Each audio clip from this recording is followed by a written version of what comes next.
जिस तरीके से सदन में कल महिलाओं के साथ दुर्व्यवहार हुआ, उस पर बात करने के लिए हमारे पास कांग्रेस से महिला सांसदों के साथ दुर्व्यवहार हुआ है सदन में। किस नज़रिए से देखते हैं कि महिलाओं की सुरक्षा की बात सरकार करती है, क्या लगता है कि कितनी सुरक्षित है महिलाएं?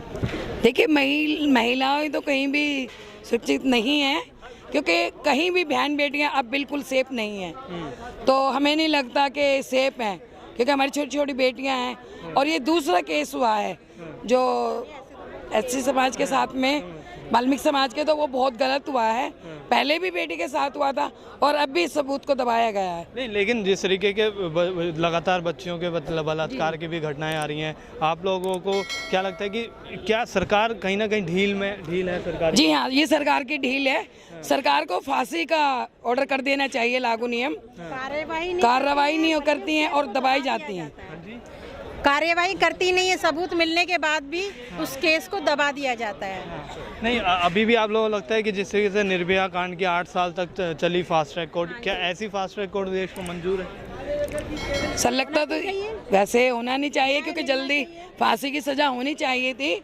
और हम चाहते भी यही थे और आए भी बेटी के लिए भी हैं और अपनी कांग्रेस पार्टी के माध्यम से भी हैं, तो उस बेटी के इंसाफ के लिए हैं। और क्या लगता है राहुल गांधी जी ने आज जो पैदल मार्च किया, उससे कुछ सरकार पे असर डालेगा? बिल्कुल पड़ेगा, क्यों नहीं पड़ेगा। और हम लोग इकट्ठा इसीलिए हुए हैं कि कम से कम उनको न्याय मिलना चाहिए। उनके लिए नहीं, हर बच्ची के लिए, जो भी बलात्कारी केस हैं उनको न्याय मिलना चाहिए, ताकि कोई दूसरा इस तरह का कदम ना उठाए। कल जिस तरीके से महिला सांसदों को मार्शल्स ने उठा के बाहर डाला, क्या लगता है कि वो सही था व्यवहार? नहीं, ऐसा नहीं होना चाहिए था।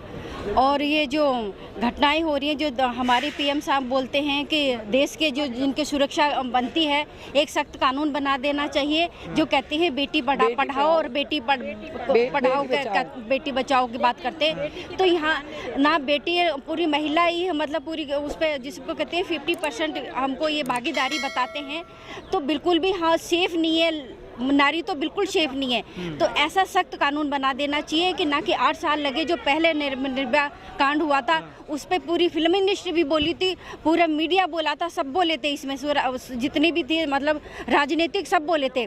इस बच्ची जो 9 साल की बच्ची है और आज ही जो 6 साल की बच्ची है, इसके साथ इतना घिनौना अपराध हुआ है। कोई राजनीति नहीं बोल रहा, कोई फिल्मकार नहीं बोल रहा, कोई कुछ नहीं, किसी के आंसू नहीं आ रहे। सर इसका मतलब सर मीन्स ये सारे घड़ियाले आंसू थे, ये दिखावा आंसू थे, जो कि कोई जया प्रदा नहीं बोल रही, जो कोई ऐसा फिल्म वो नहीं बोल रहा, कोई राजनीतिक दल नहीं बोल रहा, कोई नहीं बोल रहा। क्यों ये लोग चुप क्यों? ये चुप इसलिए है क्योंकि कई दलित की बेटी है।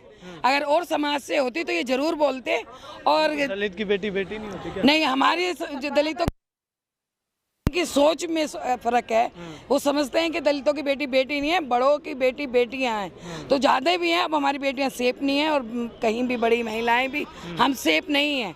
हम पहले बहुत सेफ थे, लेकिन अब महसूस नहीं करते। अब ज़्यादा हम पे अत्याचार हो रहे हैं। क्या कार्रवाई आप लोग चाहते हैं कि इन लोगों पे होनी चाहिए कम से कम? ये हम चाहते हैं कि इन्हें फांसी हो और जल्द से जल्द ये नियम लागू करा जाए।